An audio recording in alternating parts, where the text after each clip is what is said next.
বিসমিল্লাহির রহমানির রহিম। আজকের শিরোনাম দেখে রাগ করেছেন? রাগ আছে আপনাদের? রাগ তো মানুষের থাকে। আপনি কি নিজেকে মানুষ মনে করেন? যদি মানুষ মনে করেন তাহলে আপনাকে অন্যায়ের প্রতিবাদ করতে হবে।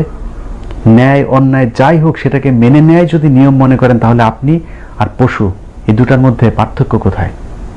একটা পশু মনে করে সে কাউকে শিকার করবে এবং সে অন্য কারো শিকারে পরিণত হবে, এটাই জীবন। কিন্তু মানুষ সেটা করতে পারে না। সেটার মধ্যে পার্থক্য তুলে ধরাই হচ্ছে মানুষ আর পশুর মধ্যে পার্থক্য। আমি এসব বিষয় নিয়ে কথা বললেই তো আবার বলা হবে যে আমি সাম্প্রদায়িক কথাবার্তা বলি, সাম্প্রদায়িক উস্কানি দেই। আসলে আমি না, শুধু বাংলাদেশের মানুষ পৃথিবীর মধ্যে সবচাইতে অসাম্প্রদায়িক মানুষ। বাংলাদেশ রাষ্ট্রীয়ভাবে পৃথিবীর মধ্যে সবচাইতে অসাম্প্রদায়িক একটি দেশ। আমরা মার্কিন যুক্তরাষ্ট্রে আছি। মার্কিন যুক্তরাষ্ট্রের সিনেট অধিবেশন কিংবা প্রেসিডেন্ট যখন শপথ নেয়, কখনো কি সেখানে বাইবেলের পাশাপাশি কোরআন শরীফ পাঠ করানো হয়েছে? কখনোই না। ভারত তারা দাবি করে যে পৃথিবীর মধ্যে তারা সবচাইতে অসাম্প্রদায়িক, সবচেয়ে বড় গণতান্ত্রিক একটি দেশ। সেই দেশের লোকসভা, বিধানসভা কিংবা পার্লামেন্টেরিয়ান কোনো একটা জায়গায় কখনো কি গীতার পাশাপাশি কোরআন শরীফ রাখা হয়েছে? অথচ সেই দেশে তো 30 কোটি মুসলমান বসবাস করে, সেটা করা হয় না। কিন্তু বাংলাদেশ একমাত্র দেশ যেই দেশে রাষ্ট্রীয় সবকটা অনুষ্ঠানে কোরআন, গীতা, বাইবেল, ত্রিপিটক পর্যন্ত পাঠ করা হয়। এটাই হচ্ছে বাংলাদেশ। এখন আপনারা হয়তো বলতে পারেন যে বাংলাদেশে কি তাহলে হিন্দু নির্যাতন হয় না? অবশ্যই হয়। সেটা ধর্মের কারণে হয় না, সেটা হয় তারা দুর্বল সেই কারণে। বাংলাদেশে প্রতিদিন লক্ষ লক্ষ মুসলমান তাদের জমি অন্যজন দখল করছে। এটা নিয়ে হাজার হাজার দেওয়ানি মামলা ঝুলছে আদালতে। তাহলে সেই মুসলমানরা কেন তাদের জমি হারাচ্ছে? এটা কি তারা ধর্মীয় কারণে হারাচ্ছে? না, কারণ তারা দুর্বল সেই কারণে। অতএব হিন্দু যারা তাদের জমি অন্য কেউ দখল করছে, সেটাও ধর্মের কারণে না, সেটা তারা দুর্বল, সেই দুর্বলতার সুযোগ নিয়ে তাদের জমিগুলো দখল করছে। যদি তাই না হতো, ধর্মের কারণে শুধু হিন্দু হলেই তার জমি দখল করা যায়, তাহলে মুন্নি শাহর জমিটা দখল করেন তো, রানা দাশগুপ্তের জমিটা দখল করেন তো, পীযূষ বন্দ্যোপাধ্যায়ের জমি দখল করেন তো, পারবেন না, কারণ তারা দুর্বল না। অতএব বাংলাদেশে যেসব জমি দখল হয় সেটা সবকিছুই শুধুমাত্র দুর্বলতার কারণে, সেটা ধর্মীয় কোনো কারণ না। আর যেই জমিগুলো হিন্দুদের দখল হচ্ছে সেগুলো কারা করছে? চলুন হিন্দুদের মুখ থেকে শোনা যাক তাদের জমি কারা দখল করছে। সাইদুল চেয়ারম্যান সাহেব আমার এই বাড়ি স্যার দখল করে লেগে গেছে স্যার। এরা একই যেই দখল করতে চায়, উনি কি কোনো পলিটিক্যাল পার্টির সদস্য? জি স্যার, উনি আওয়ামী লীগের চেয়ারম্যান। শুধু আওয়ামী লীগের পাতি নেতা না, আওয়ামী লীগের সংসদ সদস্যরা পর্যন্ত বাংলাদেশে হিন্দুদের বাড়ি, জমি, এমনকি মন্দির পর্যন্ত দখল করছে। এই যেমন গাইবান্ধা 2 আসনের এমপি মাহবুবারা বেগম, যিনি একসময় হাসিনার স্বামী ডক্টর ওয়াজেদ সাহেবের বাড়ির গৃহকর্মী ছিলেন। ওয়াজেদ সাহেব মারা যাওয়ার পর সেই প্রতিদান হিসেবেই তিনি সংসদ সদস্য হিসেবে নির্বাচিত হন। সংসদ সদস্য হবার পর এলাকায় এমন কোনো অপকর্ম নেই যা তিনি করেননি। হিন্দুদের জমি, জায়গা, এমনকি মন্দির পর্যন্ত তিনি দখল করেছেন, এবং যেই সংবাদ স্বয়ং ভারতের ওয়ার্ল্ড হিন্দু নিউজের খবরে পর্যন্ত উঠে এসেছে। এখন অনেকেই হয়তো প্রশ্ন করতে পারেন যে আচ্ছা বুঝলাম, আওয়ামী লীগ এখন হিন্দুদের নির্যাতন করছে, কিন্তু 2001 সালে বিএনপি জামায়াত যখন ক্ষমতায় আসে তখন হিন্দুদের বাড়িঘর জ্বালিয়ে দেওয়া হয়েছিল, তাদের বাড়িঘর দখল করা হয়েছিল, ভাঙচুর করা হয়েছে। সেটা কি মিথ্যা? না, সেটা মিথ্যা না। কিন্তু সেটা হিন্দু নির্যাতন না, সেটা ছিল আওয়ামী লীগ নির্যাতন। সেই সময় যে হামলাগুলো হয়েছিল, সেই হামলা কি শুধুমাত্র হিন্দু আওয়ামী লীগারদের বাড়িঘরেই হয়েছিল, নাকি মুসলমান যারা আওয়ামী লীগ করে সেই মুসলমান আওয়ামী লীগারদের বাড়িঘরেও হামলা হয়েছিল? অতএব সেটা রাজনৈতিক একটি সংঘর্ষের ঘটনা, সেটা সাম্প্রদায়িক হামলা না। যখন ক্ষমতা থাকে তখন রাজনৈতিক প্রতিপক্ষ বানিয়ে তারপর বিএনপি জামাতের লোকজনকে নির্যাতন করেন।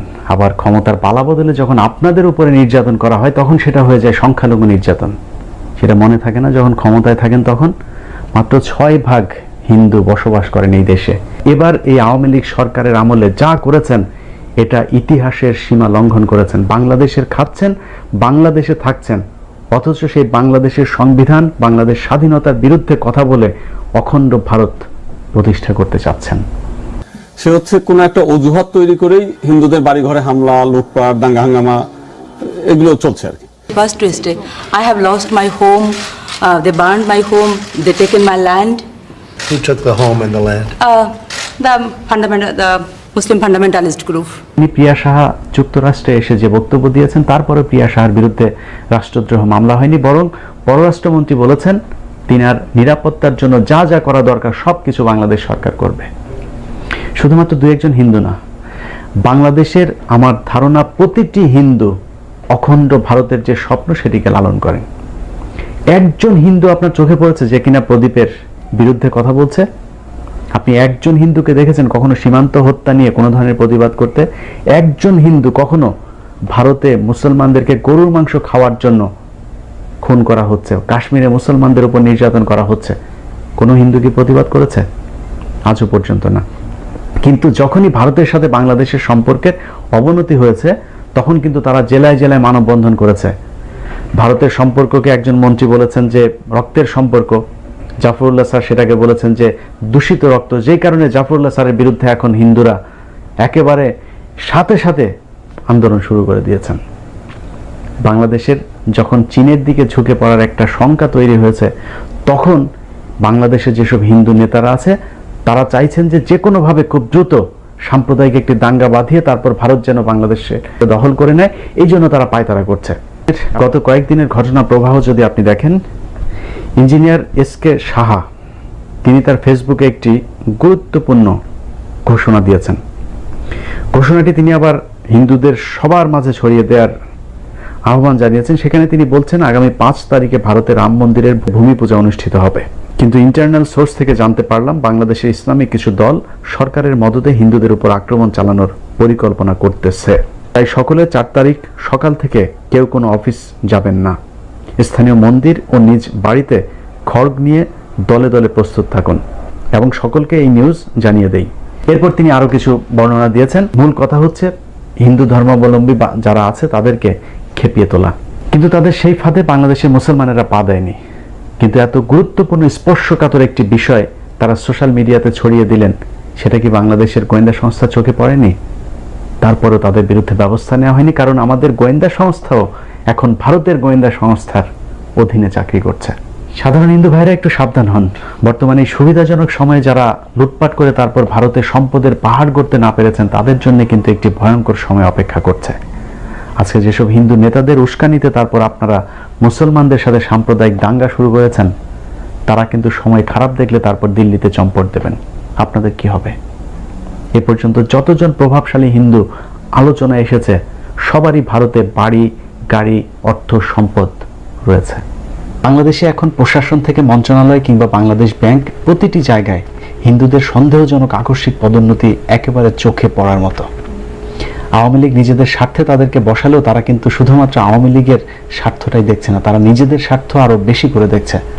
এই যেমন ব্যাংকিং খাতের উপর লেভেলে বসে হিন্দুরা নিজেদের লোকজনকে ইচ্ছে মতো ঋণ দিচ্ছেন, আর সেই ঋণের টাকা নিয়ে হিন্দুরা চলে যাচ্ছেন ভারতে। 23 অক্টোবর 2019 তারিখের যুগান্তর পত্রিকার একটি শিরোনাম ছিল 115 কোটি টাকা ঋণ নিয়ে ভারতে পালালেন দম্পতি। গোপাল আগারওয়ালা নামের সেই কথিত সংখ্যালঘু হিন্দুর টাকা ফেরাতে এখন পর্যন্ত সরকার কোনো ব্যবস্থা নেয়নি, কারণ যারা ব্যবস্থা নেবেন সেখানেও বসে আছে তাদের সেই তথাকথিত সংখ্যালঘু হিন্দু ভাইয়েরা। গেল বছরের আলোচিত আরেকটি ঘটনা ছিল 3500 কোটি টাকা নিয়ে চম্পট পি.কে. হালদার বা প্রশান্ত কুমার হালদার। সেই টাকাও ফেরত আনার কোনো ব্যবস্থা নেওয়া হয়নি, বরং তার ফেলে যাওয়া আরো 3000 কোটি টাকা জব্দ করতে সরকার সময় নিয়েছে প্রায় 1 বছর। কালক্ষেপণের মাধ্যমে তার আত্মীয় স্বজনের নামে বেনামে রেখে যাওয়া আরো অনেক টাকা পয়সা নিয়ে তাদেরকে ভেগে যাওয়ার সুযোগ করে দেওয়া হয়েছে। অবশ্য লোক দেখানোর জন্য পি.কে. হালদারের আত্মীয় স্বজনদের মধ্যে 9 জনকে দুদকে হাজির হতে বলা হয়েছে, যার মধ্যে হাল ইন্টারন্যাশনাল লিমিটেড অ্যান্ড নিউট্রিক্যাল লিমিটেডের পরিচালক স্বপন কুমার মিস্ত্রিকে 18 আগস্ট সকাল 10:30টায় দুদকে হাজির হতে বলা হয়েছে। একই দিনের বিভিন্ন সময় কোম্পানির পরিচালক প্রীতিশ কুমার হালদার, হাল ইন্টারন্যাশনালের ব্যবস্থাপনা পরিচালক সুস্মিতা সাহা, পরিচালক অমিতাভ অধিকারী এবং আরবি এন্টারপ্রাইজের প্রোপাইটার রতন কুমার বিশ্বাসকে 19 আগস্ট সকাল 10:30টায় দুদকে উপস্থিত থাকতে বলা হয়েছে, কিন্তু তাদের বেশিরভাগই দুদকে হাজিরা দেননি। এরাও হয়তো দুদিন পর শুনবেন বাংলাদেশে নেই, টাকা পয়সা সব লুটপাট করে ভারতে পালিয়ে গেছে। এরপর মিথিলা ফারজানা, শাহরিয়ার কবিররা টকশো নিয়ে বসবেন যে জামায়াত শিবিরের নির্যাতনে বাংলাদেশ থেকে হিন্দুরা ভারতে পালিয়ে যাচ্ছেন। বাংলাদেশে কোনো সংখ্যালঘু নির্যাতন হয় না। 6% হিন্দু বাংলাদেশের 90% মুসলমানকে প্রকাশ্যে নির্যাতন করছে। একটা থানার ওসি তার কাছে সেই এলাকার যেসব আওয়ামী লীগের নেতাকর্মী আছে সেই মুসলমানরাও আজকে নিরাপদ নয়। তারপরেও শেখ হাসিনাই হচ্ছে বাংলাদেশের ইসলামের ত্রাণকর্তা। কারণ কি? কারণ ওই যে একটা ছবি দিয়েছিলেন ফেসবুকে তাহাজ্জুদ নামাজ পড়ার, সেটা। আরে ভাই, এত নির্বোধ কেন? আপনি শুধুমাত্র কয়টা টাকার জন্য এই যে বাংলাদেশের 16 কোটি মুসলমানকে এত নিরাপত্তাহীনতার মধ্যে রেখে যাচ্ছেন, এর বিচার হবে না? কদিন বাঁচবেন? তারপরে কি জবাব দেবেন? আপনার কারণে একজন সাম্প্রদায়িক হিন্দু কুলাঙ্গার বাংলাদেশে বসে রাষ্ট্র ধর্ম ইসলাম বাদ দেওয়ার আইনি নোটিশ দেওয়ার সাহস পায়। কি মনে করেন এই ব্যক্তি অসাম্প্রদায়িক? এই একই আইনজীবী মাত্র কয়েকদিন আগে তাদের পূজার পক্ষে রিট করেছিলেন। অতএব তারা অসাম্প্রদায়িক না, তারা ইসলাম বিদ্বেষী। সেই আইনি নোটিশের মাধ্যমে শুধুমাত্র সংবিধানকে লঙ্ঘন করেনি, তিনি বাংলাদেশের 16 কোটি মুসলমানের ধর্মীয় অনুভূতিতে আঘাত দিয়েছে। অবশ্য তাদের দোষ দিয়ে লাভ কি? বাংলাদেশের যে কথিত তাহাজ্জুদি হজরত, তিনারাই তো শুরু করেছেন ইসলাম অবমাননার কাজ। এর আগে সাজেদা চৌধুরী একবার বলেছেন রাষ্ট্রধর্ম ইসলাম বাদ দেওয়ার কথা। আব্দুর রাজ্জাক তিনিও বলেছেন সুযোগ পেলেই রাষ্ট্রধর্ম বাদ করে দেওয়া হবে। রানা দাশগুপ্ত বলেছিলেন আমরা বাংলাদেশের সংবিধানই মানি না। এতদিন তারা এটা মুখে মুখে বলেছে, এবার তারা সেটা আইনি নোটিশের মাধ্যমে আমাদের সামনে প্রকাশ করলো।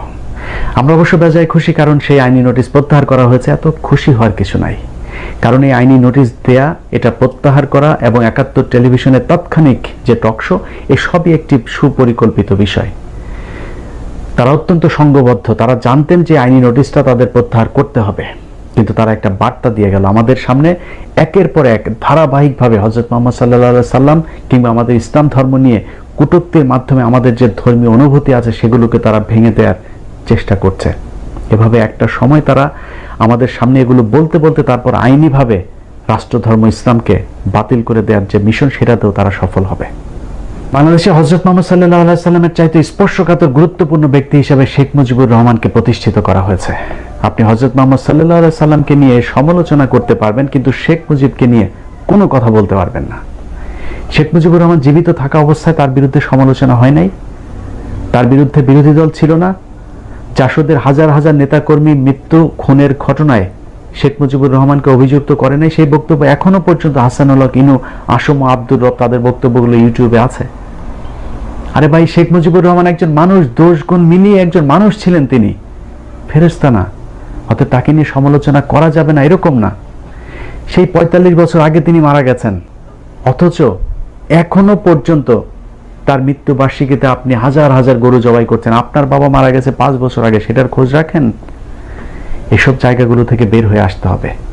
হিন্দু ভাইরা যারা আছেন, বাংলাদেশ পৃথিবীর বুকে অসাম্প্রদায়িকতার একটি রোল মডেল। এই দেশটাকে সাম্প্রদায়িকতার দিকে ঠেলে দেবেন না। যারা ইসলামী দলগুলো পরিচালনা করছেন, তিনাদেরকে সবশেষে বলতে চাই, বাংলাদেশে ইসলাম ধর্মের বিরুদ্ধে যে চক্রান্ত চলছে সেটা প্রতিহত করার দায়িত্ব আপনাদের। এই দায়িত্ব আল্লাহ আপনাদেরকে দিয়েছেন। মাযহাব, দাড়ি, টুপি, কে হাত উপরে বাঁধে আর নিচে বাঁধে, এটা নিয়ে যুদ্ধ করার সময় এখন না। আপনাদেরকে সামাজিকভাবে তাদেরকে প্রতিহত করতে হবে যারা বাংলাদেশে সাম্প্রদায়িক সম্প্রীতি বিনষ্ট করছে।